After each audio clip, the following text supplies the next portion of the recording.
Bismillahirrahmanirrahim.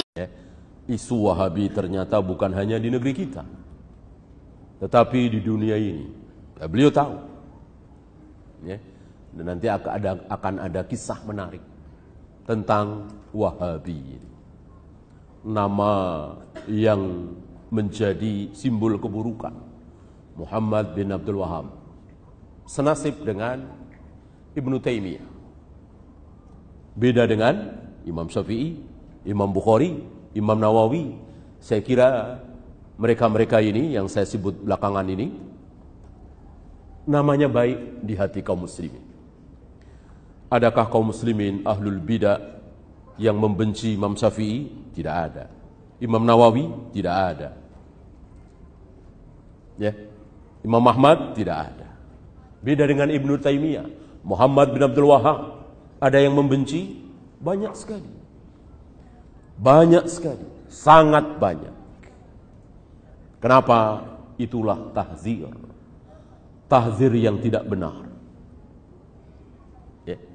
Sampai ada kisah nanti akan dibawakan oleh beliau, seorang yang belajar salaf, ahlus sunnah.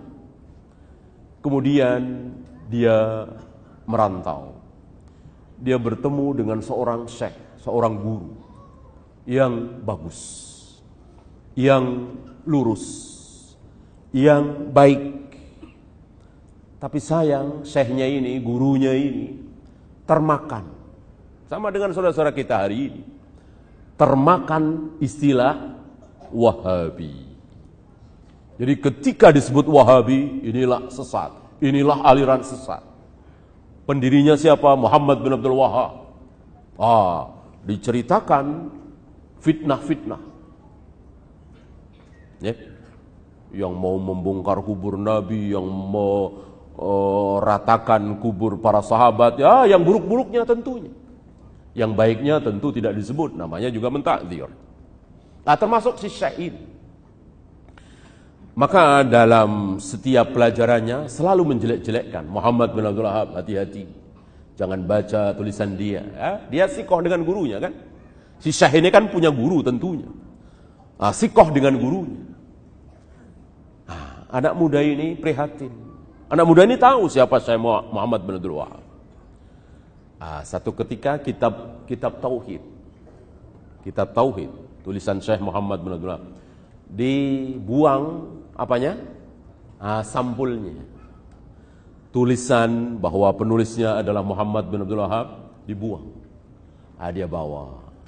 Dia pura-pura nanya, "Ya Syekh, saya punya kitab seperti ini. Menurut Anda baik apa tidak untuk dibaca?" Dibaca oleh Syekh ini. Dibaca karena tentu Syekh ini berilmu, melihat luar biasa nih. Dari ayat-ayat yang dibawakan, hadis-hadis yang dibawakan, luar biasa. Ini kitab bagus sekali. Tidak mungkin menulis kitab ini kalau bukan orang yang berilmu, orang yang bertauhid. Tauhidnya bersih sekali. Dipuji-puji kitab itu. Kemudian belakangan dikasih tahu bahwa penulisnya adalah Muhammad bin Abdul Wahab. Dengan izin Allah walillahil ham, sadar Syekh ini bahwa selama ini keliru, selama ini salah, selama ini ditipu, dibohongi oleh orang-orang. Ini dia. Maka ketika kita mendengar satu penjelasan, apalagi yang datang dari orang-orang awam, orang-orang fasik, maka tabayun.